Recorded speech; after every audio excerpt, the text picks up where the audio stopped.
Olá, eu quero te dar as boas-vindas a mais um vídeo desse canal e agora nós vamos aprender a diferença entre o Visual Law e o Legal Design. Se você ainda não me conhece, eu sou Marcelo Proença e, assim como você, eu estou ajudando a redesenhar o direito. Como eu disse, no vídeo de hoje nós vamos aprender a diferença entre o Visual Law e o Legal Design. Mas qual é a diferença de verdade? Porque a gente vê vários vídeos por aí e ninguém acaba explicando nada com nada. Então agora eu quero te mostrar a diferença, porque muita gente ainda confunde. Pensam que o Legal Design é o Visual Law, tanto é que quando eu falo, porque eu uso as técnicas de Visual Law e de Legal Design, muita gente fica pensando, nossa, mas são as mesmas coisas. Então eu tô aqui para mostrar para você que existe uma diferença e você realmente precisa saber para poder passar isso para frente e ter todo esse arcabouço aí com relação a essas técnicas. Mas vale lembrar também para você assinar, se inscrever nesse canal, tocar no sininho e não deixe de compartilhar esse vídeo com quem realmente precisa saber sobre esses novos conhecimentos que estão por aí e eu estou trazendo esmiuçado para você. E se inscreve mesmo no canal porque isso me ajuda demais e com certeza eu fico muito feliz de você estar aqui e não custa nada. Então vamos lá para as diferenças do Legal Design e do Visual Law. Eu quero que você acompanhe aí na tela junto comigo. Eu tenho feito uma série de vídeos assim, com os slides aqui do lado, porque facilita você a visualizar melhor essas informações e também acaba fazendo com que você possa ter esse material. Então, se você tem interesse em ter um material aí na sua casa, é só você me pedir aqui nos comentários que eu disponibilizo para você os slides que eu uso em aula, tá bom? Então, vamos lá. Mas por que tanta confusão entre esses dois conceitos? O problema está na nomenclatura. Eu quis trazer que esse problema vem pela nomenclatura porque no mercado jurídico brasileiro, o Legal Design e o Visual Law frequentemente são usados como sinônimos, assim como eu falei no começo dessa aula. Essa confusão conceitual prejudica a implementação estratégica de ambas as abordagens e gera expectativas equivocadas sobre os resultados e metodologias. A falta de clareza impede que os profissionais do direito aproveitem todo o potencial dessas duas ferramentas. Por isso que quando eu sempre falo que se você não sabe o conceito, você acaba confundindo não só você, mas toda a sua equipe e trazendo aí uma outra perspectiva com relação às técnicas. E aí, você acaba se limitando às inovações que poderiam transformar a sua comunicação. E quais são as consequências práticas de tudo isso? Aqui nas consequências práticas, nós temos os projetos mal estruturados por falta de compreensão metodológica. Eu já cansei de ver por aí vários tipos de documentos que não querem...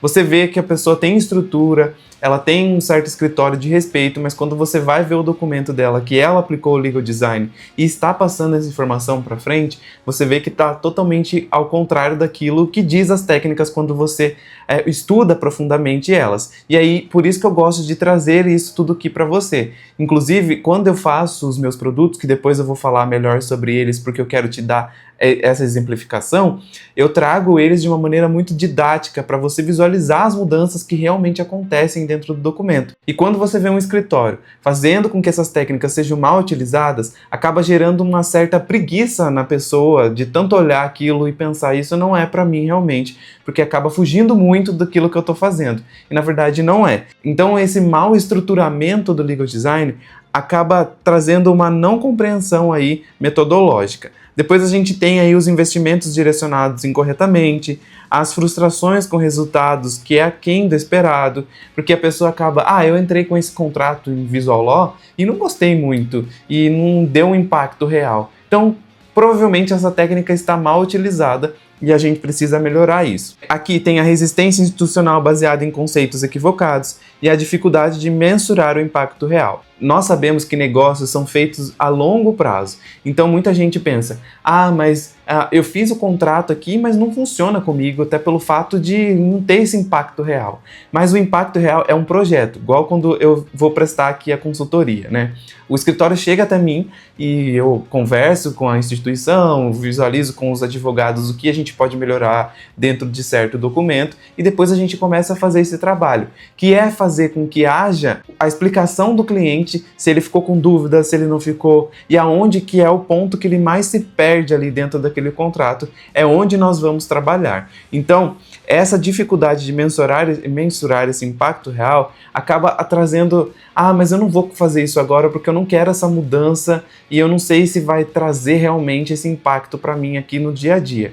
e realmente muda. A gente tem feedbacks aí de pessoas que realmente tiveram contratos mais assertividades, mais objetivo e fizeram com que essa abordagem ao cliente ficasse muito mais dinâmica e saudável para ambas as partes. E aqui nós temos então a conceituação do que é o Legal Design de uma vez por todas. Entenda que o Legal Design é uma metodologia interdisciplinar que vai combinar aí o direito, o design thinking e a experiência do usuário para criar soluções mais acessíveis, compreensíveis e eficientes. Então anotem isso aí que é muito importante você ter essa conceituação do Legal Design.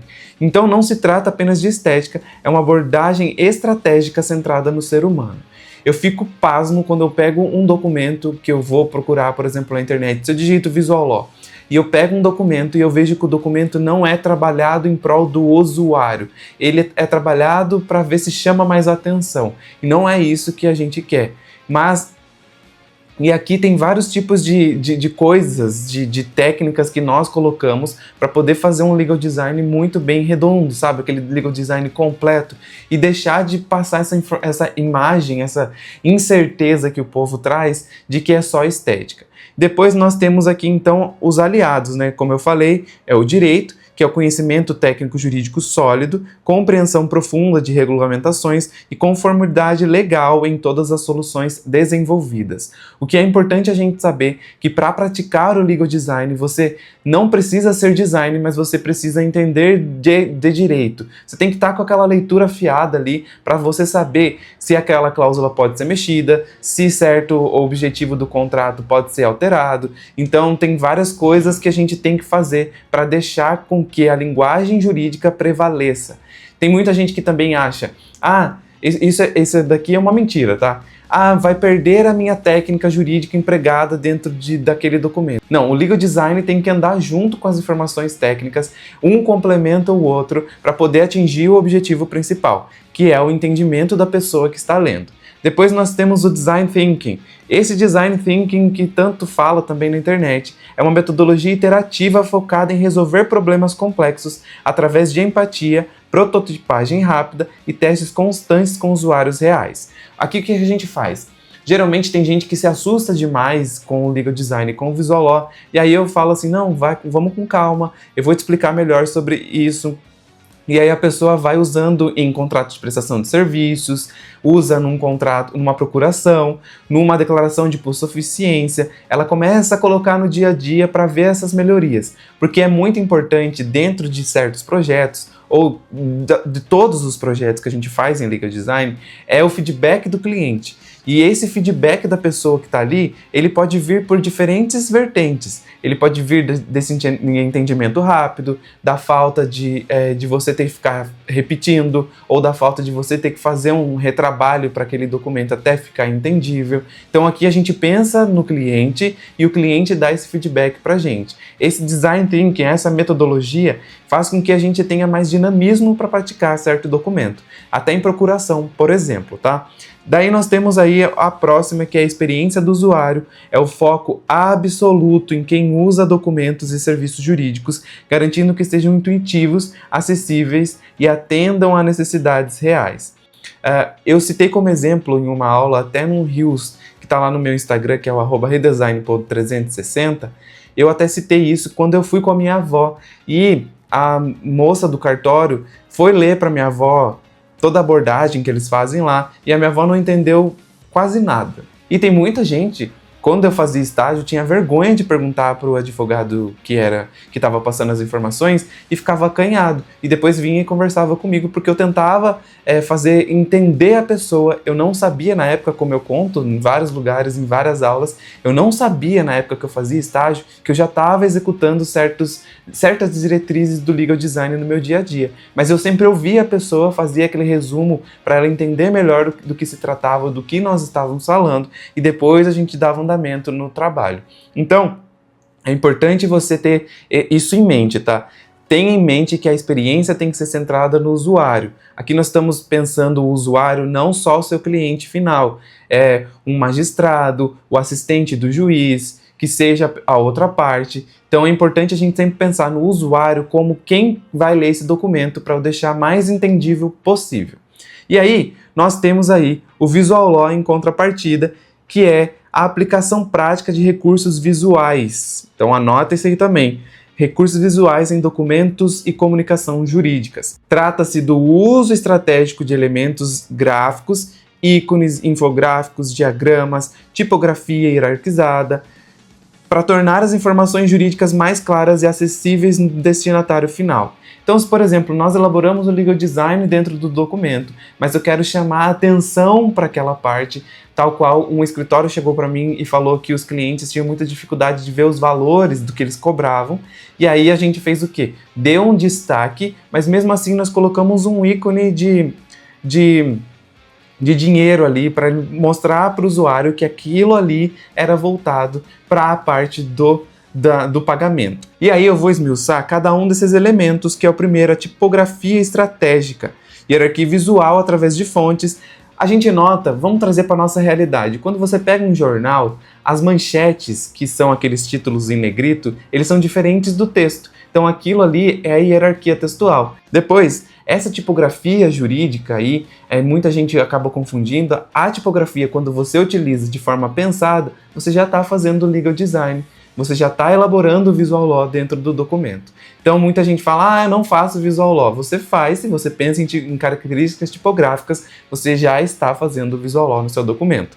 E aí nós temos os ícones funcionais, que são símbolos visuais que substituem jargões e facilitam a identificação rápida de seções, criando pontos de referências intuitivos. Aí, me permita mudar o slide aqui para mostrar para você sobre os ícones funcionais. Aqui eu tenho um habeas corpus como exemplo. Eu tenho esse habeas corpus dentro do Box Visual Law 2.0. Se você quiser conhecer, é um hall de documentos aí que nós temos, que eu fiz pedindo informações dos clientes, e eu acabei criando esse box com mais de 100 documentos. Então tem contratos, petições, procurações, você vai gostar. Clica no link aí na descrição para você conhecer melhor. Esse documento, que é um habeas corpus com pedido de liminar, ele está lá dentro desse box. Então, aí o que acontece? Eu fiz aqui, coloquei um ícone que você vai notar, que é um homenzinho, para trazer aí o nome completo do paciente neste caso. E aqui, quando você bate o olho no documento, você vê a hierarquia presente, que você começa a ler lá de cima aqui para baixo. Mas o ícone sempre vai puxar para ele. E aí quando você olha esse ícone, você vai notar que tem algo importante na frente, que seria aqui o nome do paciente. E assim a gente faz no trabalho todo, tá? Em todas as folhas, se tem alguma informação relevante, igual quando um escritório, igual eu falei, algum cliente nosso vem e fala assim, tem funcionário que está tendo dificuldade para ler esse documento, esse contrato. O que eu posso fazer para melhorar? Às vezes, um íconezinho que você coloca ali já vai puxar os olhos para aquela parte do texto e aí vai facilitar essa leitura. Então depois nós temos aí a tipografia, como eu expliquei, de hierarquia visual e tudo mais, e os ícones funcionais, e aqui nós temos o código de cores, que seria o sistema cromático consistente que faz a identificação rápida de tipos de cláusulas, destacando obrigações. Vamos ver na prática isso. Vou pegar aqui o documento, o mesmo documento que a gente estava trabalhando, e você vai notar que eu coloco aqui na parte de baixo, habeas corpus com pedidos de liminar em favor do paciente, e aí eu começo com as informações. Então aqui eu tenho as cores para dar um destaque, bem como no resumo visual, que você vai notar que ele fica, apesar de ele ficar sozinho na página e com um espaço em branco, que é super importante, você vai ver, deixa eu apagar um pouco aqui para não ficar poluído, para a gente colocar uma melhor forma. Olha lá, o resumo dando um destaque bem legal para esse documento. Então é nisso que a gente pensa quando a gente vai utilizar cores para fazer esses destaques. Então aqui eu tenho 2 destaques, que seriam o destaque de cor da parte aqui do que fala sobre o pedido de liminar e o habeas corpus, como tema desse documento, e depois a gente tem um resumo visual muito bem definido. E aí nós vamos para diagramas e fluxos, representações visuais de processos, prazos e relações contratuais que transformam um texto denso em informação digerível. Porque muita gente coloca um calhamaço de informação e o cliente ou o advogado ou enfim, a pessoa que está lendo o documento fica perdida. Quantas vezes você aí mesmo que está lendo alguma coisa, você acaba esquecendo o que está na parte de cima e tem que voltar lá a ler, porque acabou que a informação ficou despregada ali, a informação não fixou na sua cabeça de uma maneira que fosse efetiva. E aí nós temos então os diagramas e fluxogramas. Aqui mais uma vez nós vamos ver o exemplo dos ícones, mas aqui eu quero trazer isso aqui que é importante para você aprender, que seria a utilização das tabelas. As tabelas, elas vão entrar aqui como forma de fluxograma, como uma forma intuitiva de você dar certos destaques. Então você vai notar que esse aqui é um recibo de aluguel, que eu tenho dentro do box imobiliário, e esse recibo de aluguel tem todos aqui e o porquê, o total geral que a pessoa pagou, melhor dizendo. Então você vai notar que tem essa dinâmica, tem a coisa que está presente do seu escritório. Então aqui eu trago esses principais elementos e aí a gente parte para a integração do Visual Law com o Legal Design. Como o Legal Design e o Visual Law eles se conectam afinal? Porque acaba que, se eles são separados, o porquê que eles são trabalhados por vezes juntos. E agora eu vou te mostrar. O Legal Design ele tem uma estratégia por trás da solução. Então ele define problemas, mapeia as jornadas do usuário, desenvolve metodologias e testa hipóteses, bem como a estrutura de processos de inovação jurídica centrados no humano. Então, quando a gente... Deixa eu apagar aqui que ficou confuso. Quando a gente fala sobre Legal Design, nós temos que ter em mente certos aspectos. O Legal Design ele vai definir certos problemas e vai mapear a jornada do usuário. Esse mapeamento da jornada do usuário vai fazer com que você saiba como que o seu usuário se comporta com o documento. E aí por isso que a gente tem que fazer esse teste. Várias vezes procurações voltavam porque as pessoas não entendiam o problema que era um dos poderes. E a gente fazia de novo os poderes até a pessoa entender. Inclusive eu coloco a procuração dentro do Box Visual Law 2.0 com números para a pessoa entender melhor aquele fluxo ali. Eu não trouxe aqui como exemplo, mas quem sabe numa próxima eu trago para você notar melhor. E aí o Visual Law é a execução visual. Ele materializa decisões estratégicas através de elementos gráficos concretos, tornando tangível e acessível aquilo que foi planejado metodologicamente. Então notem que aqui nós temos um contrato de prestação de serviços de assessoria dentro do box contábil. Eu trouxe esse como exemplo para você ver a utilização de ícones, como eu falei, e depois nós temos aqui presentes, a gente faz o trabalho de Legal Design em todas essas estruturas que você está vendo, tá vendo? E depois nós colocamos os ícones que é o Visual Law para ser trabalhado para dar o destaque. Então aí a gente vai fazer essa conexão. O Legal Design entra como estratégia, então eu vou escrever aqui para você escrever aí também. O Visual Law entra como estratégia e o Visual Law o Legal Design, ou melhor dizendo, entra como estratégia e o Visual Law é a execução dessa estratégia. Então aqui nós temos o documento muito bem pensado e depois a gente vem para uma parte de execução mesmo. Caso você não queira colocar, como aqui a gente faz no recibo, você vai notar que existe só o Legal Design aplicado. Aqui já no habeas corpus, que eu trouxe como exemplo, você vai notar que existe todo o trabalho de Legal Design, pensado no usuário, porque já tem um resumo aqui dando esse destaque, mas a gente entra com o Visual Law trazendo o ícone e também algumas das características que a gente tem esses tracejados e tudo mais, como caixa de texto, para a pessoa entender melhor do que se trata aquele documento e no que ela está entrando ali, para o que ela vai receber com aquele documento. De informação, eu falo. Então nós temos aí 3 itens muito importantes. 1, 2, 3, que seriam a metodologia, que o Legal Design fornece esse framework conceitual e abordagem sistemática, e depois a gente passa para a implementação, que é onde o Visual Law faz a tradução de estratégias em recursos visuais aplicados. Lembrete, muitíssimo importante, se inscreve no canal, não se esquece de se inscrever aqui, que isso me ajuda demais a levar esse tipo de informação para outras pessoas. Mas, agora falando sério, o lembrete que eu quero falar, que muitas vezes eu vejo o erro acontecer, é que tem gente que usa ícone em tudo que ele vê dentro daquele texto. E não é bem assim. A utilização de ícones, a utilização de cores, a utilização de uma linguagem tem que ser muito bem pensada, tá? Não encha de ícones o seu documento, não encha de cores o seu documento, que você vai se perder e aí vai passar a ser história em quadrinho e não vai ser visual law. Então, pense muito bem na hora de implementar certos ícones. Não é qualquer ícone que vai para aquele documento. Como eu falei, dentro do recibo ali em cima a gente não utiliza ícone nenhum, mas as cores são bem pensadas. Então depois nós temos o resultado como finalização, que juntos eu e você, vamos criar documentos jurídicos verdadeiramente centrados no usuário. Porque o documento, por vezes, não é centrado no usuário. A gente sabe que o nosso cliente, que às vezes é mais simples, às vezes é um cliente que não tem tanta formação assim, e acaba entrando no nosso escritório e você continua falando de forma rebuscada, você continua falando, dando aquele documento para a pessoa se perder, e não é isso que a gente quer. Por que não fazer um resumo visual para a pessoa entender?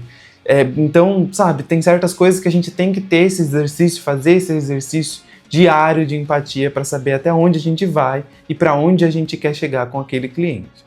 Bom, aí, dito isso, eu espero que você esteja anotando aí, e se ficou alguma dúvida, é só deixar nos comentários. Se você, inclusive, tem ideias de temas para vídeos futuros, eu super aceito. Eu faço todo o planejamento aqui, mas às vezes você quer ver mais coisas, então eu fico à sua espera que você me responda isso, tá bom?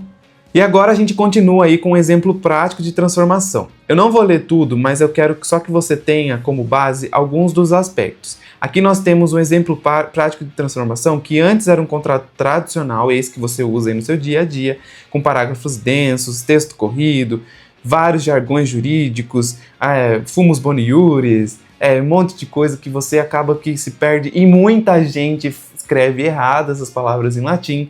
Então, além de você utilizar a palavra em latim, tem gente que escreve errado. E aí nós temos navegação difícil, porque a pessoa não visualiza aquele documento, não tem vontade de ler, e formação monocromática e intimidadora.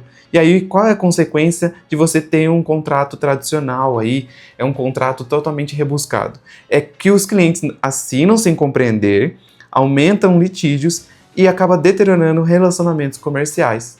Quantas vezes um cliente assinou seus documentos sem entender?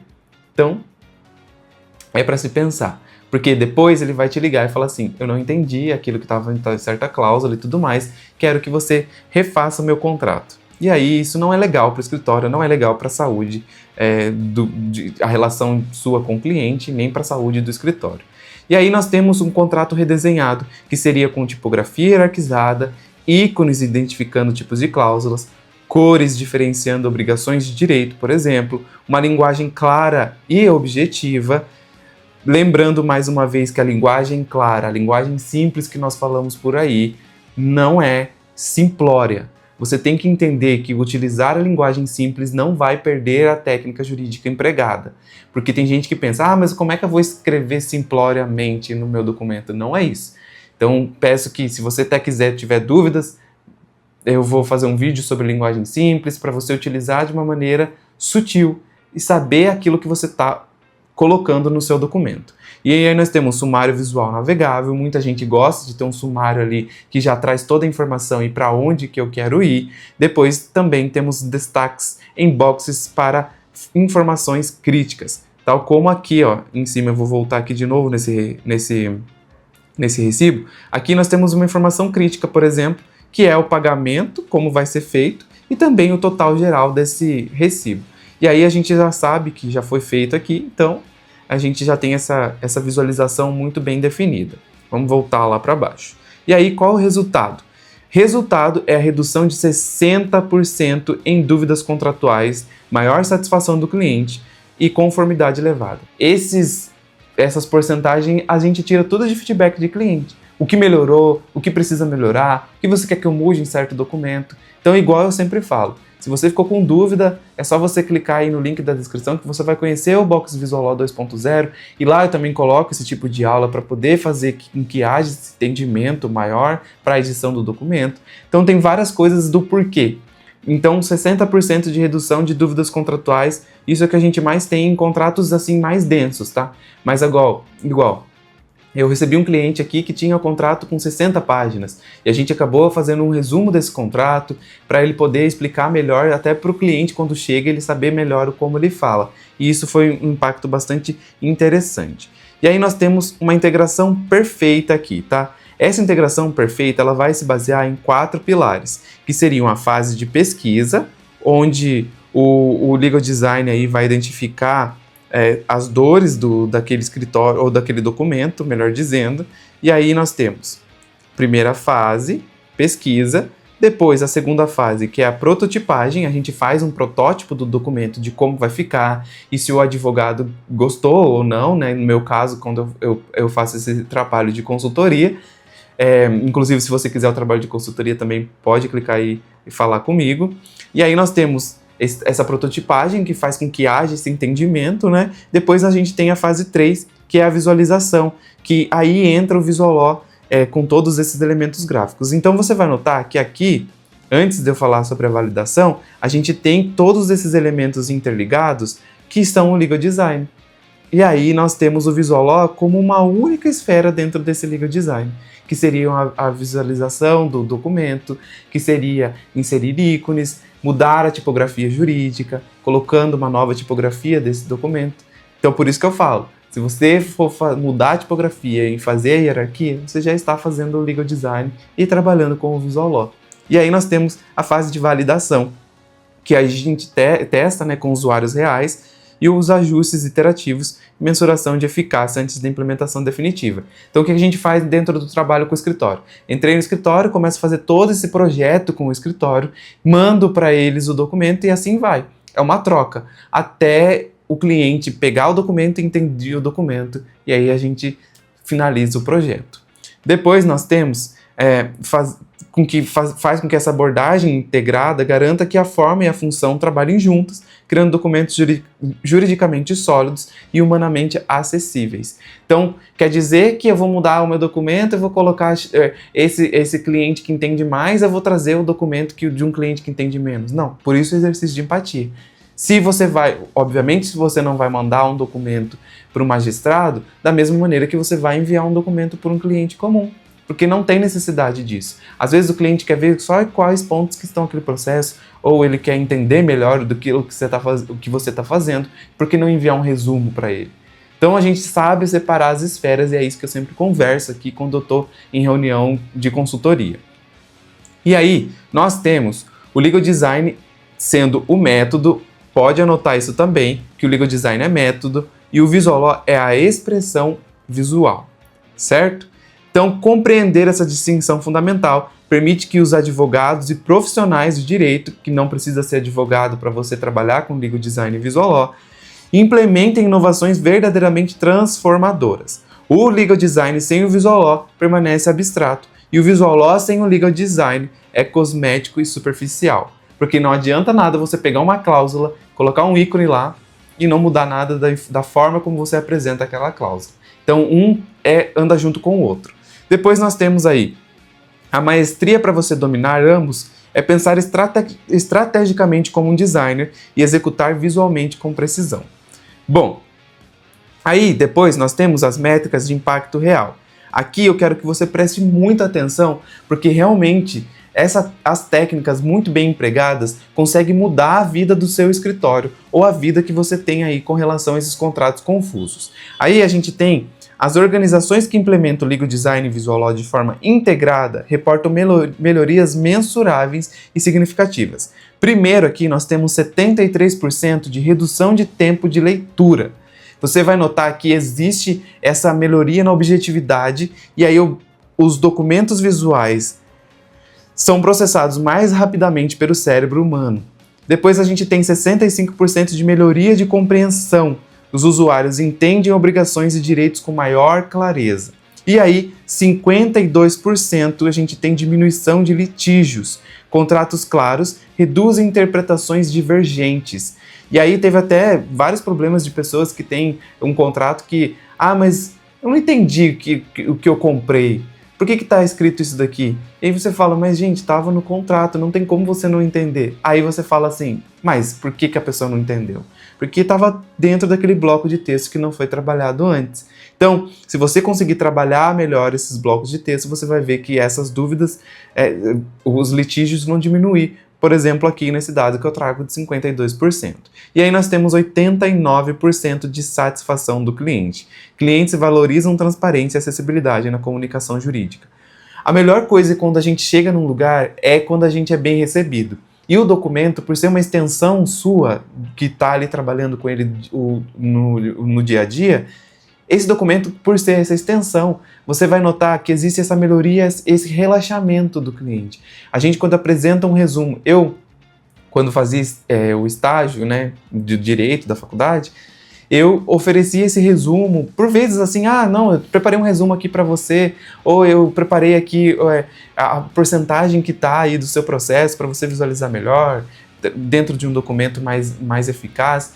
E a pessoa até ficava assim, nossa, sabe, relaxei, gostei disso, eu acho que é isso que eu quero mesmo, de entendimento. Isso é tão bom de ver, você vai notar isso quando você fizer suas primeiras procurações, tem aula de procuração aqui que eu posso deixar até linkado para você. Vai lá, a procuração é rapidinha de fazer e você já vai testando aí, dando o seu primeiro passo nesse mundo aí do legal design e do visual law. Você vai ver a melhoria acontecendo. Então aí nós temos os benefícios organizacionais para quem tem empresa, a redução de custos operacionais com explicações repetitivas, o fortalecimento da marca e posicionamento inovador, maior agilidade em aprovações e fechamentos. Às vezes a gente até no atendimento mesmo, você consegue mudar uma mensagem ali do WhatsApp que a secretária manda, que o secretário manda, e aí você vai notar que existe essa melhoria também em mensagens do WhatsApp, que aí a gente trabalha esse legal design ali, deixa a estrutura muito bem pensada e não tem volta. A pessoa consegue entender aquilo que está sendo dito e o segmento do projeto, o segmento desse cliente dentro do seu escritório vai ficando cada vez mais premium. E depois ele já pensa, eu acho que eu sei quem chamar para fazer esse projeto. Eu tenho vezes aqui no nosso atendimento lá da Redesign que a pessoa elogia nosso atendimento e acabam porque tem esse toque pensado no usuário final. Depois a gente tem benefícios para usuários. É o empoderamento através da compreensão real, porque o cliente, quando ele entende aquilo que está sendo dito, ele tende a ficar mais tranquilo e aí acaba trazendo a responsabilidade para ele, porque ele entendeu aquilo que você quer dizer. Quantas e quantas vezes minha mãe já não me perguntou, mas Marcelo, o que ele quer dizer com isso? Mas concluso do quê? O que significa essa palavra? Minha avó, meus familiares e tudo mais, quem nunca passou por isso das pessoas virem até você para perguntar que o advogado falou XYZ? Textos rebuscados também, porque se você não tiver dentro daquela esfera ali do que está acontecendo, você acaba que é inútil a informação que você está querendo passar. Então, aí a gente tem a redução de ansiedade ao assinar contratos. Muita gente fica ansioso para assinar contratos, por incrível que pareça. Às vezes, por exemplo, você manda um contrato de honorários para o cliente depois que ele veio, falou com você e tudo mais, vou fechar e você manda o contrato de honorários para ele. E aí, eu vou assinar porque está na confiança. Ou será que eu assino? Eu acho que eu preciso conversar de novo. Quando você trabalha esse legal design, o visual law dentro desse documento, você vai notar que fica premium, e aí você vai ter essa redução de dúvidas e essa ansiedade do cliente tem de querer assinar, de não querer assinar algo do qual ele não conhece, vai diminuindo também. E depois a gente tem a experiência positiva com serviços jurídicos, porque a pessoa não vai acabar falando bobagem depois, falando que aquele advogado chato, aquele advogado que não passa transparência pra gente. E aí quando você vai notando essas pequenas mudanças e vai vendo o resultado final, isso daqui tem um impacto muito grande. Por isso que eu trago esses dados reais.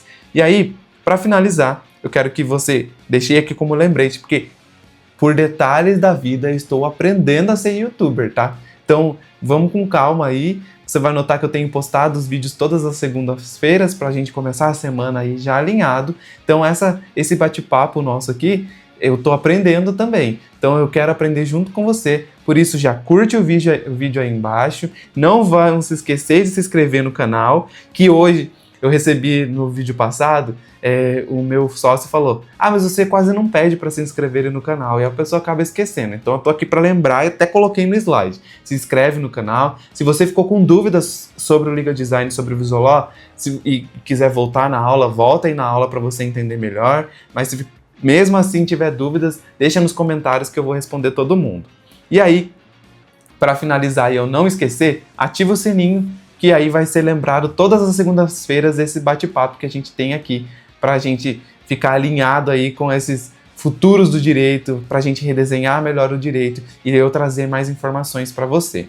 E aí, os próximos tópicos que eu deixei aqui como promessa mesmo, e caso você até queira mudar isso, mas aí pode deixar nos comentários que eu quero fazer esse bate-papo se torne cada vez mais eficiente, eu trouxe aqui ferramentas práticas para implementar o Visual Law, né? Então a gente pode falar mais sobre o Word, falar mais sobre o Canva, sobre onde a gente tem mais trabalho mesmo sobre esses documentos, e aí o estudo de caso de escritórios inovadores, que eu também posso trazer também alguns